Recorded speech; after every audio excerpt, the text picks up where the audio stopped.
Good morning, everyone, and welcome to Crafty Saturday. I'm Michelle Irene with makingmemorieswithmichelle.com, and today we are going to make this darling embossing folder holder. Okay, it's really simple, it's really fun, and it's super quick. Who says that all of this paper needs to be on cards? Why can't we get organized and decorate our own personal space? This is what I love, and I get to use whatever paper that I want to make and make my crafting area my own. Okay, so I'm going to set this aside for a minute, and I want to show you some of the new embossing folders that are in the new catalog. Set that aside. Okay. So we have one called Climbing Vine, which is great for all of our beautiful floral and rooted in nature series. This new lovely floral, that one is really cool. I love that. I've used that a few times with you already. The maps one, it's probably really hard to see on the camera, but the maps one is really cool. It goes with the Twinkle Twinkle embossing designer series paper. There's a new seasonal wreath over on this side. This one is getting a lot of questions, I've noticed. This one right here, it's called Subtle. Can you see that? I don't know. Anyways, the Subtle folder, I don't have it yet. Somehow it got left off my last order. And what it does is it takes a piece of cardstock, and sometimes you make a card and you're like, ooh, that base is kind of flat. Let me show you an example. I've got one right here. Let me get it out of the plastic envelope. Okay, so here's this card that I made, and I like the design, and I like the layers on everything about it, except this crumb cake layer leaves a little something to be desired. It's kind of like, well, this is pretty, but this is flat. What would that subtle embossing folder would do to enhance it is just give a very subtle texture. We used to have something when I first started Stampin' Up! 3.5 years ago. We had a textured, I think it was textured impressions. I might be wrong, but I think it was called Textured Impressions cardstock, and it was really nice because on both sides it was a little thicker and it was textured, and it made beautiful card bases, and that's what I used it for, was my card bases. But we got away from that. But this subtle embossing folder that's found on page 223 in the catalog will add that soft texture back to your plain cardstock. Okay, so it's really nice. I think you're going to like it. It comes in a 6x6 square, so that's big enough to do a really nice piece of cardstock. And you can always pop in. Well, this is a 6x6 here. This is the Woodlands embossing folder. But if you were going to emboss a card front, fold your card, stick it in, this way, and then run it through your Big Shot. Okay? Hold on, let me get my lighting figured out a little bit better, because I feel like there's some terrible shadows behind me. All right, let's see if that's better. Watch me totally knock that light over later. So if you hear a big crash, remember this is Making a Mess with Michelle, and that's what it is all about. Okay, so let's get started on that embossing holder. Embossing holder, embossing folder. You're going to hear me probably confuse those all day. I have my Simply Scoring tool, and if you haven't used this, so my friend Susan came over on Monday, and she was helping me out do some stuff, and I said, do you want to score some paper? And she's like, sure, I don't know what I'm doing. Can you help me out? And so I showed her how to use the Simply Score tool, and she fell in love with it. She's like, why haven't I used that before? So you have to have one of these. If there's any tool in my toolbox from Stampin' Up, this is it. Okay, so what I have for you today is a piece of cardstock that measures 11 by 8 1/4. So remember, a piece of cardstock is normally 8 1/2 by 11. So I just trimmed off on the long side. I just trimmed it to 8 1/4. So on my Simply Scoring tool, and I'm going to move this so you can see it in the camera. Okay, I'm going to score the short side, which is the portrait side, at 1 3/4, and just bring your score tool all the way down. It's grooved. Hear it? Very cool. Okay, so you just put your ball of your scoring tool into the top and pull it straight down. So this is at 1 1/4 and 6 1/2. Now, don't worry about writing down the measurements. Remember, I always have them on my blog later this morning. And now, turn it with the long side or the landscape side, and we're going to score it at 5 1/4 and 7. Now, we're done with our Simply Scoring tool, and we're going to put that away. I have my bone folder here, and remember, when we fold paper, we want the bumpy side on the inside. Okay, so we're going to fold and burnish with our bone folder all of our fold marks. And this paper, I really need to get one of those non-stick grippy things to put under my grid paper. Do you notice we're using the centimeter grid paper today? You know, it's two-sided.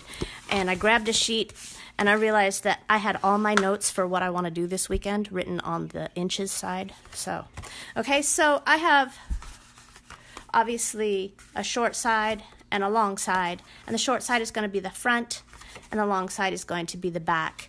If you have your paper snips, we're going to make 4 small snips. So on these squares right here, I want you to cut up to the first score line.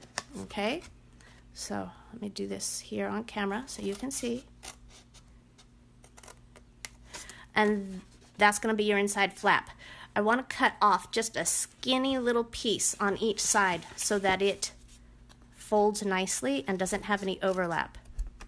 Okay, so take kind of at a diagonal, just a little sliver of paper. And that's going to be just tossed out, because even if you know, keep all your scraps, those are just too tiny. Okay. And we're going to do the same on the other side. Cut up to that first scoring line, and then cut out just a tiny, tiny triangular wedge. That just makes it, you know, I guess if you were in a seamstress or if you were a carpenter, you would call that mitering. I don't know, is that the correct term, right? You want to miter that corner. I'm going to say that's the right term. It sounds nice, doesn't it? Okay, now, set that aside for now, okay? Because we're going to take some of this, oh dear, what is this called? Tranquil Textures. Oh, I hate it when I forget when I'm on camera. Good morning, everybody. It's so good to see you. I see Janice is out there. I'm not sure who else is out there because, you know, I can't see while I'm doing this.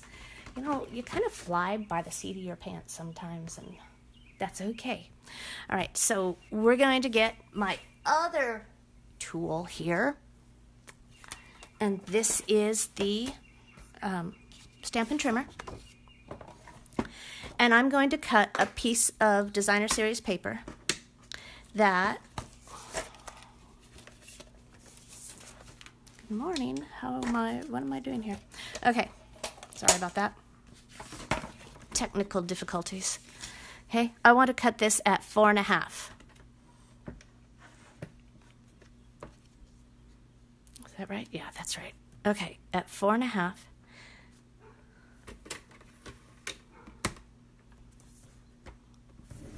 Whoops, that's the scoring blade. There's my cutting blade. Okay, set this aside because I don't need that. And now this 4 1/2 piece, we're going to cut at 4 3/4, this is going to be the back panel. And 3 3/4, this is going to be the front panel. And then I have a square left over. So let's trim that down to 3 3/4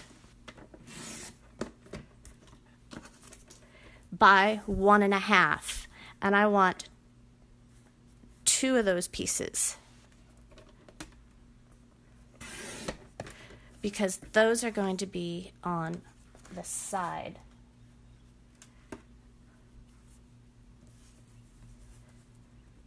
of our box. And I think I cut that one wrong. Let me remeasure that. Oh, I did. I cut that at 1 3/4. It looked a little fat. Okay. Good thing it wasn't the other way around, right? We're done with that. Now, in my bag of adhesive tricks, we're going to adhere the panels. And I chose this paper on purpose because there's no pattern. Okay, so it's not like I can do something upside down, because there's nothing worse than getting a beautiful project and going, hey, look at me, I glued everything upside down. Okay, so I'm going to just add some snail here and add my panels.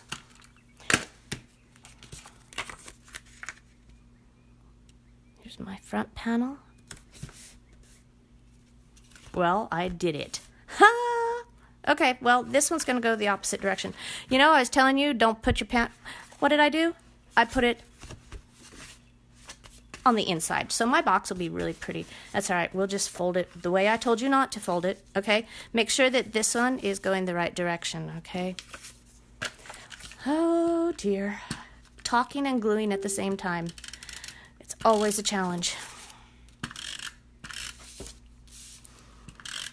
What are your crafting goals this weekend? I kind of have a busy weekend.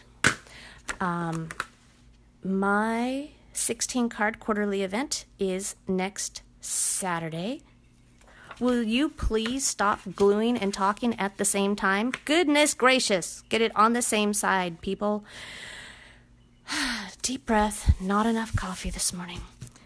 Okay? And then we're going to have to fold all those back. So I was saying, I have a quarterly next week.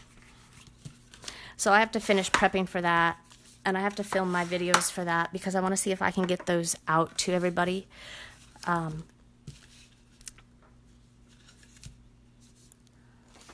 that's my big goal. All right. I have, because this is going to hold those heavy embossing folders, I'm going to use tear and tape. So we're going to fold these little tabs in and put some tear and tape. I would have used fast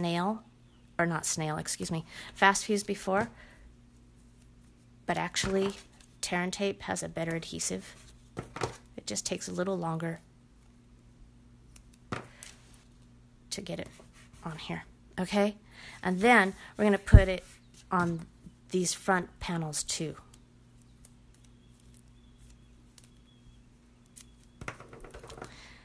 The other goal that I have for myself this weekend is to learn how to use my Stamparatus.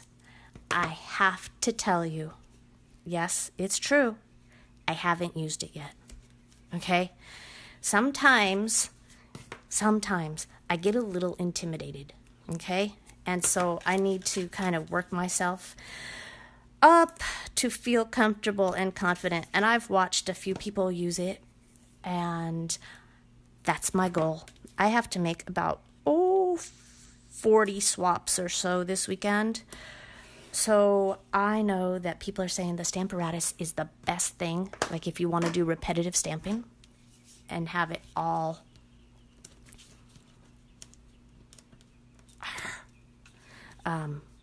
turn out the same. So my personal goal this weekend is to learn how to use the Stamparatus. It's in a box. I know exactly where it is. And there's a blog this week, and I'm pretty sure that my efforts on how to use the Stamparatus will show up on that blog hop. Okay? So I'm just tearing off all of this paper. Sorry it takes so long. Thanks for all the well wishes about the dogs. They are feeling a little bit better. They're still going to eat more chicken this week because I don't want a repeat of last week. Okay. So you see this tab? We're going to fold this front panel right over on top of it. And then we're going to do the same on this side. And because this is tear and tape, please take the time to do it slowly and get it lined up nice. So I'm going to quit talking for a minute. Okay. Then these slide right in. Look at that. And it folds right in over itself. Okay? Now, here's a little bit of what I call a hope and a prayer. Okay? So I have my great big scissors because my little snips won't work. We're going to trim this corner edge. And we're going to take from this corner to this corner. And 1, 2, 3, snip. There's no measuring. There's just a hope and a prayer that it works. Okay? And again, cut off that triangle. Ta-da! Magic. Craft magic at its finest. Then I have these panels because I like to have my paper going all the way around. It looks pretty.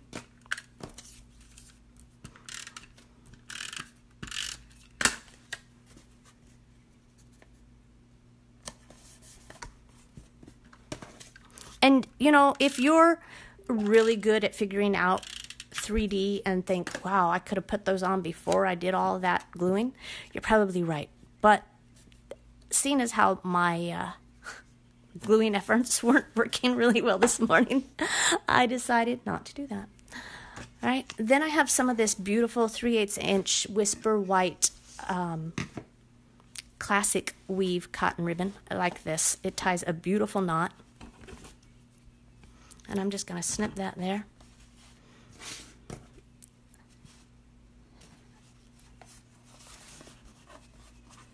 And tie a nice flat knot. If you were at my 16 card, nope, sorry, it wasn't 16 card, was it? How many cards? We made a lot of cards that day. At my BOGO event a few weeks ago, I showed some people how to make a nice flat knot, and that might not be one, but, and then trim those ends. I'm stuck. And there you have it. Okay? So you can hold your tall and skinny or your smaller embossing folders. Okay? Next week, we're going to learn how to make a similar box using our 6x6 folders. Okay, so stay tuned with me next weekend. We're going to do that on Saturday morning. All of the measurements today are going to be on my blog. Janice asked a question, what are my swaps for? So I have a team swap next week at the quarterly, and I have a swap for all the Alaska Achievers. I'm in a group swap on the Alaskan cruise, and I need to have that done. And then I also have a swap for team meeting in July. So I have a lot of swapping going on. So that's what I'll be using that Stamparatus for. Watch your email and Facebook on Monday. I am going to be having a announcement on Monday about Stampin' Bingo, which is on July 11th. Sorry, I don't have my notes in front of me. So July 11th at 7 o'clock, I believe. And, you know, you've probably heard and you've seen that it is Stampin' Up's 30th anniversary, right? 30th anniversary. So I was trying to come up with a theme for bingo night. And yesterday I had this great idea. It is going to be 80s bingo, all right? So big hair, fluorescent colors, Pac-Man and Rubik's Cube. We're going to do an 80s bingo night, and we're going to have a blast. So that is Wednesday, July 11th, right before I leave on vacation to go to Alaska. And I really hope you can join me. Bingo night is a blast. It is going to be so much fun, and I can't wait to see you. So, thanks for joining me. Head on over to my blog at www.makingmemorieswithmichelle.com, and I will see you next Saturday. Have a good one. Bye-bye.